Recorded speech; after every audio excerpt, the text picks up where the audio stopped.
Hello everyone, कैसे हैं आप सभी। आई होप अच्छे एंड स्वस्थ होंगे और अपनी तैयारी को अच्छे से कंटिन्यू कर रहे होंगे। आप सभी का स्वागत है आपके अपने यूट्यूब चैनल लर्न विद प्रीत चौधरी में।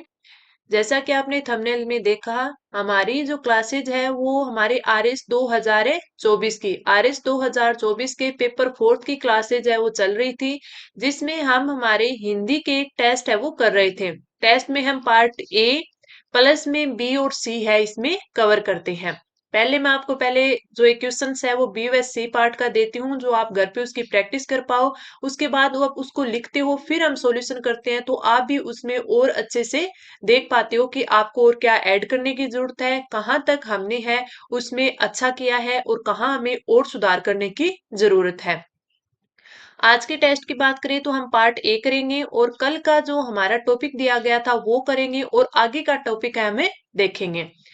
साथ में ही जो मैं आपको हमारे जो ये पेपर है फोर्थ है, इस पेपर फोर्थ की जो यूनिट सेकंड का यानी हमारे इंग्लिश का जो जर्नल हमारी इंग्लिश आती है, मैं उसका भी आपको प्रोवाइड करवा रही थी मैटर हमारे टेलीग्राम पर। तो मैंने आपको एक जो आपके एलिब्रेशन है वो प्रोवाइड करवाया था, तो आपको वो कैसा लगा आप कमेंट करके जरूर बताना। और इसी सीरीज में हम आगे भी मैं आपको प्रोवाइड करवाऊं। और साथ में जैसे आपके पार्ट सी है, तो पार्ट सी में आपके 3 क्वेश्चन आएंगे जिसमें आपकी पैराग्राफ राइटिंग होगी।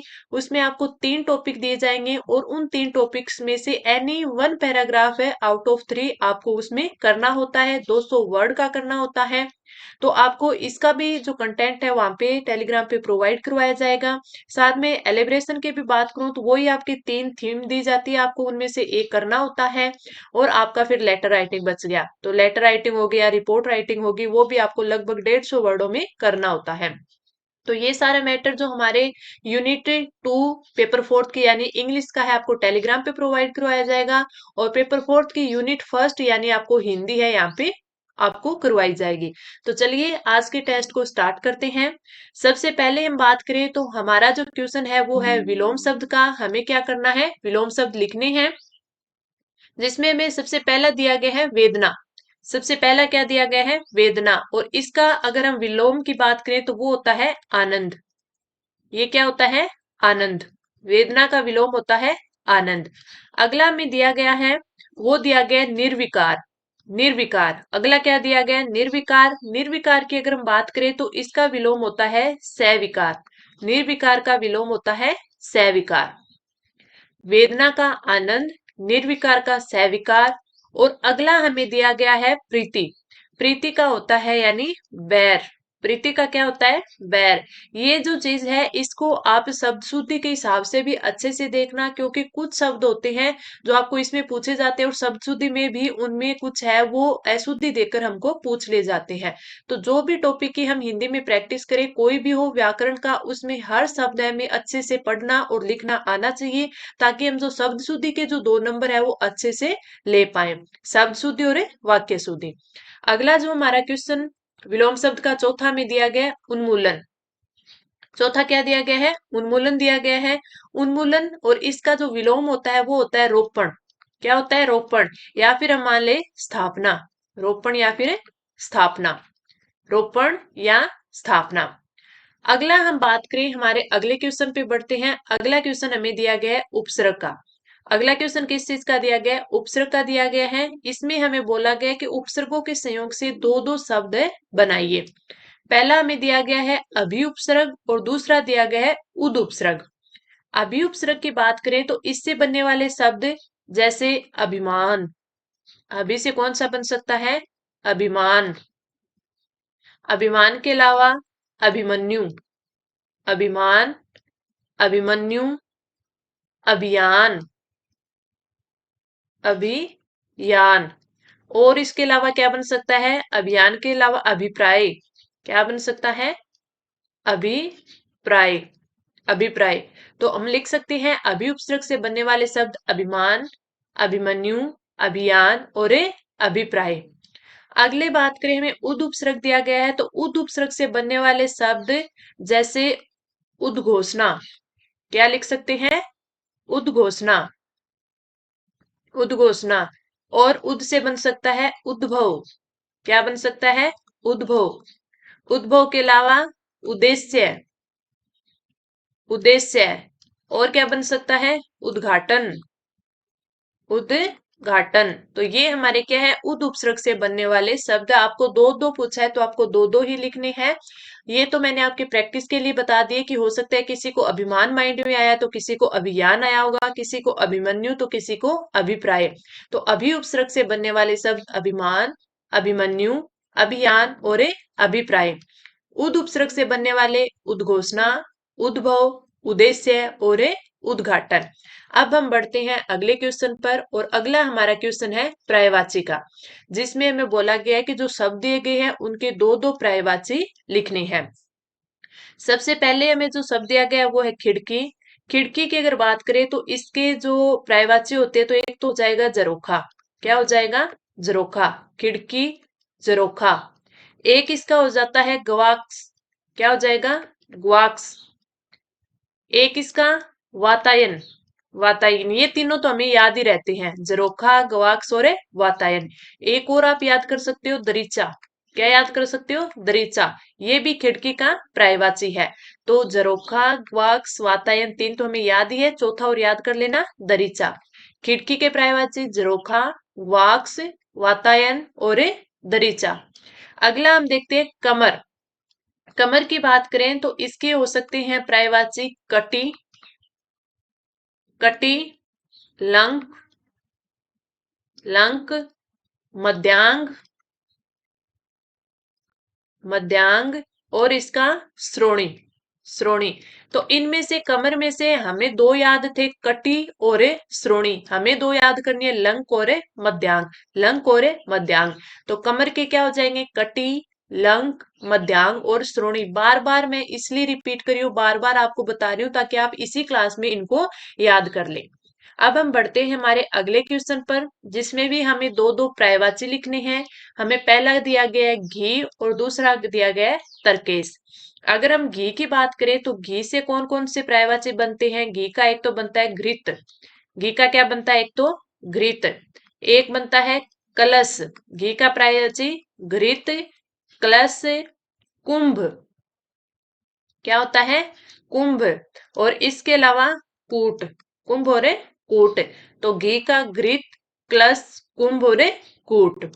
आगे बढ़ते हैं तरकेश की ओर। तो तरकेश का क्या क्या हो सकता है? एक तो होता है तुण। एक तो होता है तुण। इसके अलावा तुणीर।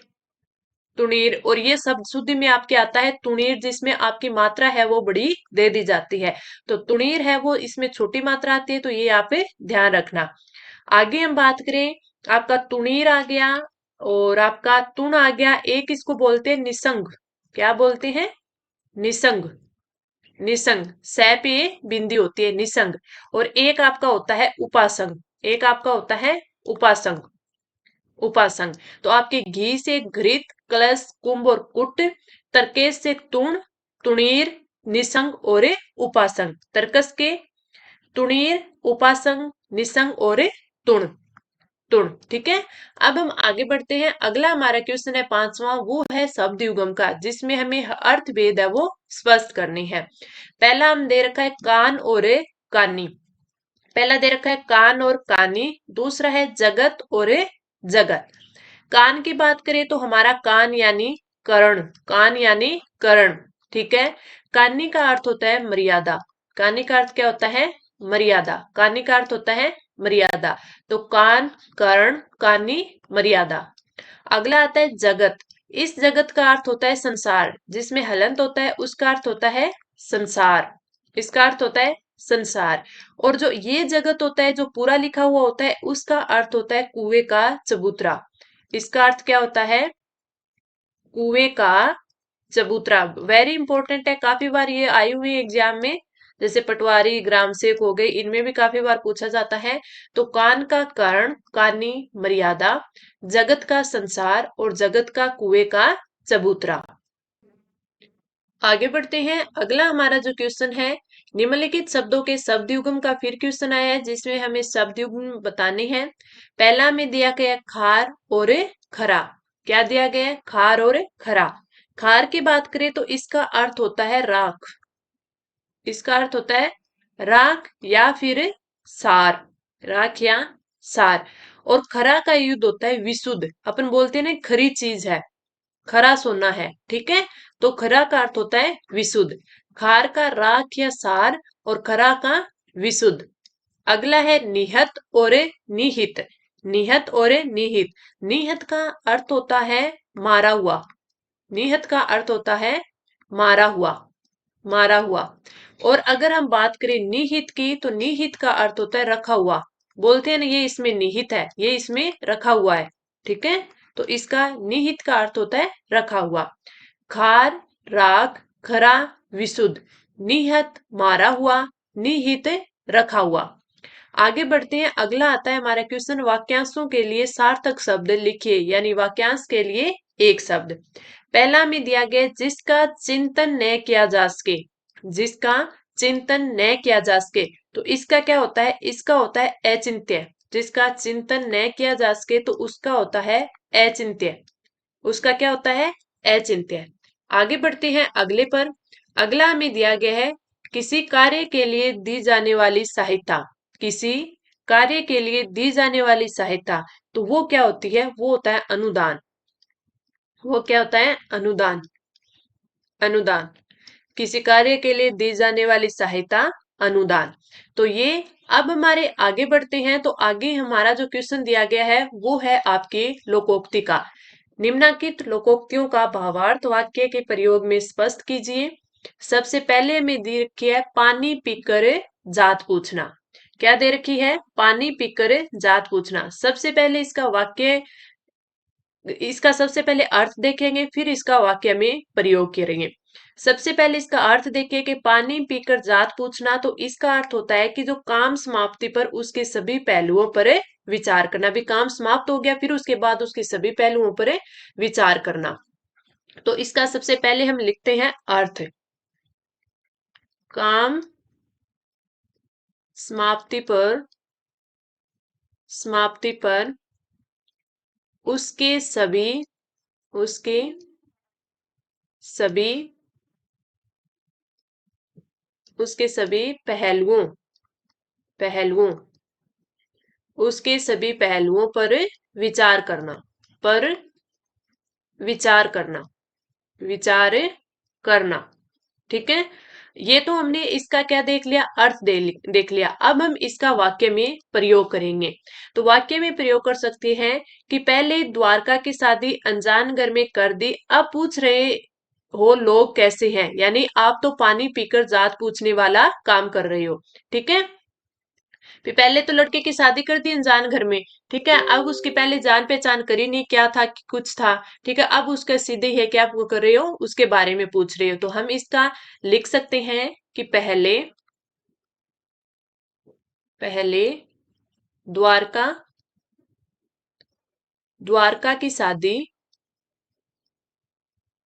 की शादी अनजान घर में कर दी। अनजान घर में कर दी। अब पूछ रहे हैं, अब पूछ रहे हो लोग कैसे हैं, लोग कैसे हैं।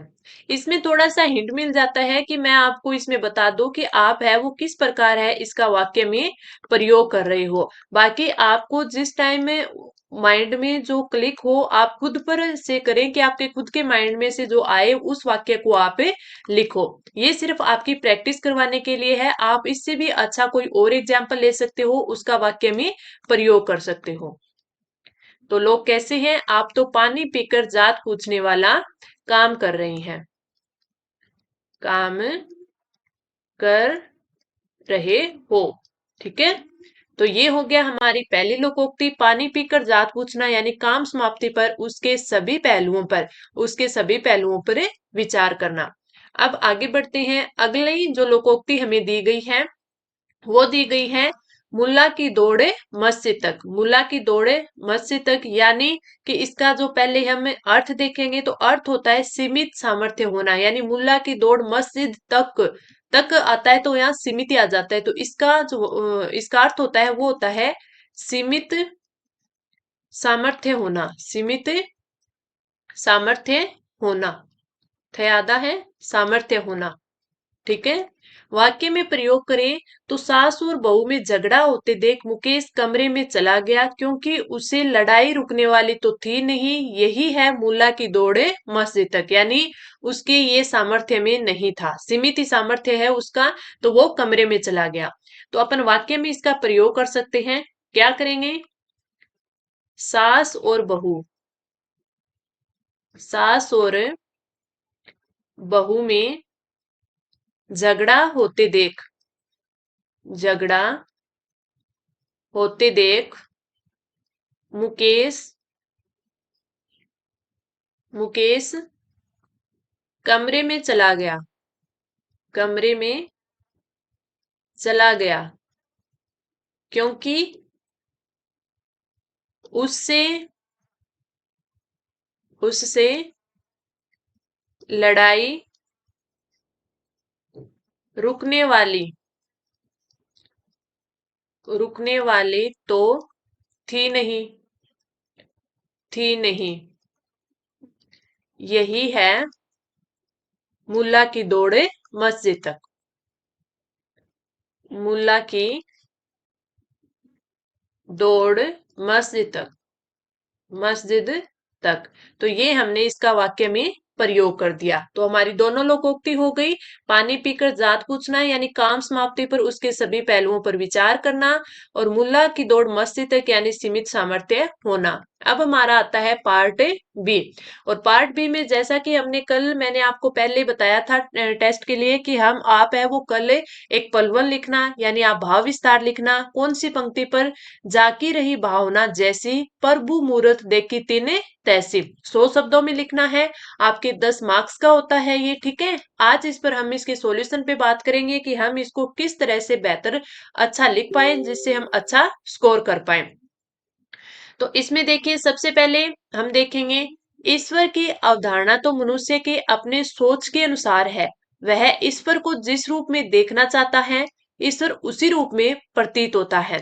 अब जाकी रही भावना जैसी प्रभु मूरत देखी तिन तैसी। मैंने आपको क्या बोला था कि सबसे पहले जो हमें पंक्ति दी हुई या लोकोक्ति दी गई हो उसका पहले अर्थ देखते हैं कि उसका अर्थ क्या होता है। पहले उसका 2 से 3 लाइनों में अर्थ, फिर उसको जो उसको डिफाइन करेंगे 3 से 4 लाइनों में, 3 से 4 लाइनों में। और यही चीज अगर आपके दी हुई किसमें निबंध में तो इसको किसमें 4 से 5 लाइनों में। ठीक है। तो पहले इसका अर्थ लिख दिया, फिर इसमें लिखते हैं इसका थोड़ा सा इसको डिफाइन करते हैं कि मनुष्यों के भावों की भिन्नता के कारण ही ईश्वर के अलग अलग रूप है।